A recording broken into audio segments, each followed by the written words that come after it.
Halo guys, assalamualaikum warahmatullahi wabarakatuh. Gue Nida dan di sini gue mau ngejelasin ke kalian tentang bulimia nervosa yang merupakan cara diet yang salah. Oke, kenapa gue mau ngebahas tentang bulimia nervosa di sini? Karena sebagian dari kita, terutama para cewek, masih banyak banget nih yang takut kalau dengar ada yang nanya tentang berat badan. Oke, di samping itu kita juga masih krisis banget nih sama hujatan netizen. Gue sendiri pun atau bahkan kalian sendiri pun pernah ada nih yang dapat kata-kata body shaming. Contohnya, ih kok lu gemukan, ih kok badan lu jadi kayak gini, ih dulu lu kurus kok sekarang jadi gendut. Jangan salah, kata ih doang itu bisa bikin orang jadi gak percaya diri loh. Oke, gue sendiri pun masih gak habis pikir sih sama orang yang segampang itu mengkritik seseorang. Padahal dia sendiri nggak tahu bentuk tubuhnya tuh kayak gimana, apakah sudah cukup kah, ataukah masih kurang kah, kenapa nggak dipakai untuk memperbaiki dirinya sendiri. Padahal kalau dipakai untuk memperbaiki dirinya sendiri, itu kan akan berdampak untuk dirinya sendiri juga.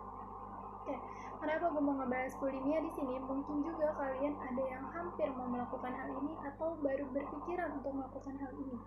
Jadi, ayo kita bahas bulimia nervosa. Oke, di sini dijelasin kalau bulimia atau bulimia nervosa adalah gangguan makan yang ditandai dengan kecenderungan untuk memuntahkan kembali makanan yang telah dimakannya. Bulimia adalah gangguan mental yang berbahaya dan berpotensi mengancam nyawa. Oke, jadi karena si orang ini takut gemuk, akhirnya dia makan nih, makannya tetap makan, tapi ketika dia rapi makan, akhirnya dia muntahin kembali tuh makanan yang tadi udah dimakan, karena dia takut berat badannya naik. Nah biasanya dia itu muntahin itu pakai obat pencahar atau enggak, muntahin secara paksa dengan masukin jarinya ini ke dalam mulutnya biar dia muntah. Awalnya gue ngebaca ini, gue cuma ngerasa gue jijik ngelihatnya.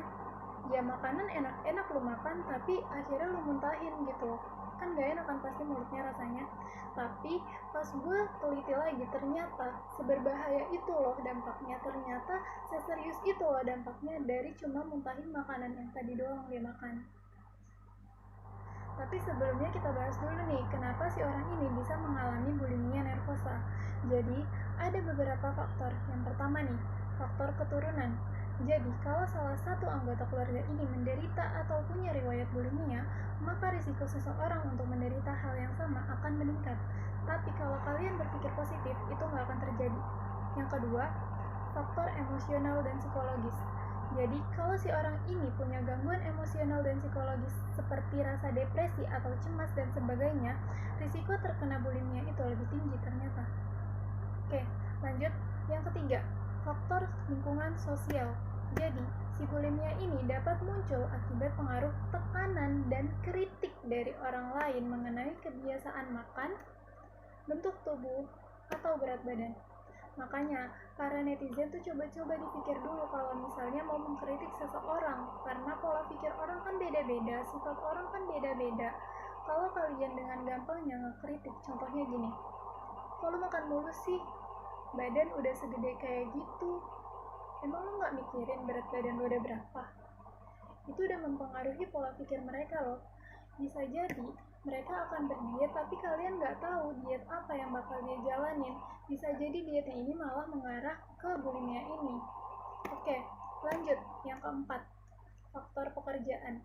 Bulimia bisa terjadi pada model, atlet, artis, atau beberapa pekerjaan yang mengharuskan mereka untuk gak boleh berat badannya naik.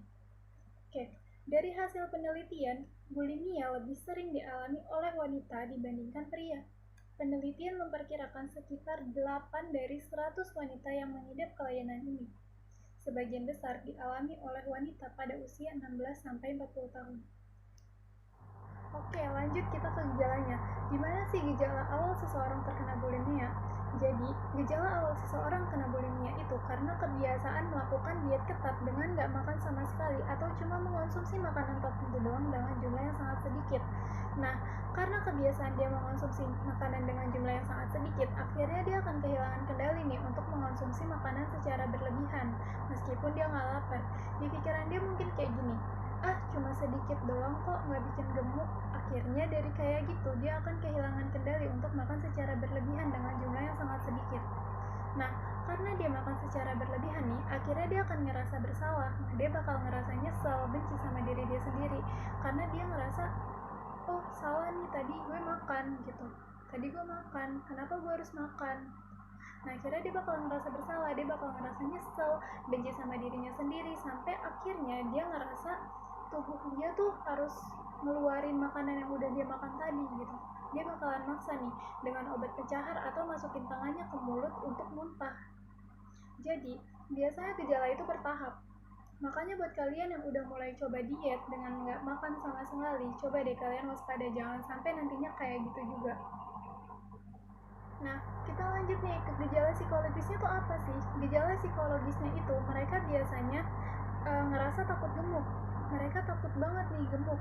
Padahal tubuh mereka tuh biasa aja, nggak gemuk. Tapi karena mungkin ada rasa cemas atau ada rasa orang-orang ngomongin dia tentang tubuh dia, ngerasa kok lu gemukan sih gitu, akhirnya dia bakal ngerasa dia takut gemuk dan akhirnya dia bakal ngelakuin kayak gitu. Yang kedua, selalu beranggapan negatif sama berat badan dan bentuk tubuhnya. Dia ngerasa nggak puas sama tubuhnya dia sendiri. Dan yang ketiga, kecenderungan menyendiri dan menarik diri dari lingkungan. Ya, dia narik diri dari lingkungan, dia terpaksa menyendiri karena dia nggak pede, dia nggak percaya diri sama diri dia sendiri. Yang keempat, dia juga biasanya nggak mau makan di tempat umum atau di hadapan orang lain. Oke, kita lanjut nih ke dampaknya. Dampaknya tuh apa sih gitu? Yang pertama, kalian akan ngerasa tubuh kalian lemas. Ya iyalah, tubuh kalian lemas, apa yang mau dicerna sama lambung kalian kalau makan aja kalian muntahin?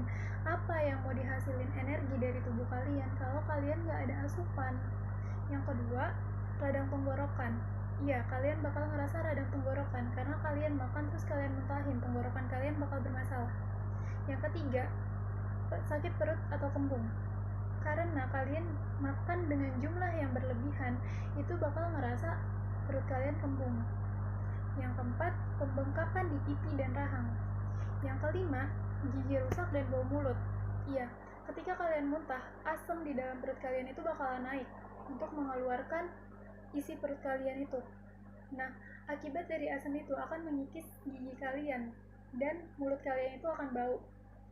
Oke, yang keenam, tangan juga biasanya punya luka kecil atau kapalan karena kalian masukin tangan kalian untuk maksa diri kalian untuk muntah, itu akhirnya tangan kalian akan punya luka kecil atau kapalan. Nah, biasanya si orang ini juga biasanya pergi ke kamar mandi setelah makan untuk mencoba memuntahkan kembali makanannya. Nah, bahaya banget kan bulimia itu, bahkan bisa mengancam nyawa juga. Nah, makanya kita harusnya nyegah nih diri kita dari bulimia ini. Yang pertama, tingkatin rasa percaya diri kita. Kita saling kasih motivasi untuk selalu hidup sehat setiap hari.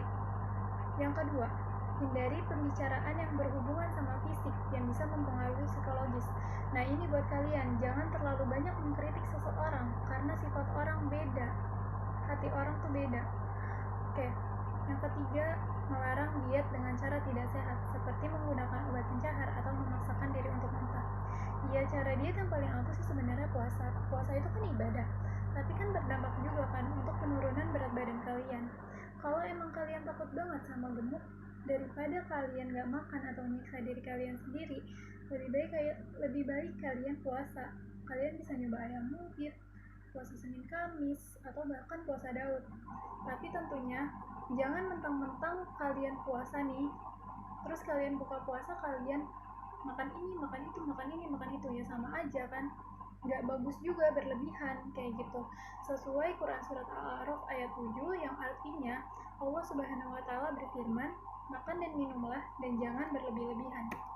Oke, dan kalau misalnya kalian juga mau nyoba puasa, jangan juga nih kalian pengen lebih kurus lagi, kalian biasanya buka puasa maghrib, kalian pengen buka puasanya isya, itu juga nggak bisa.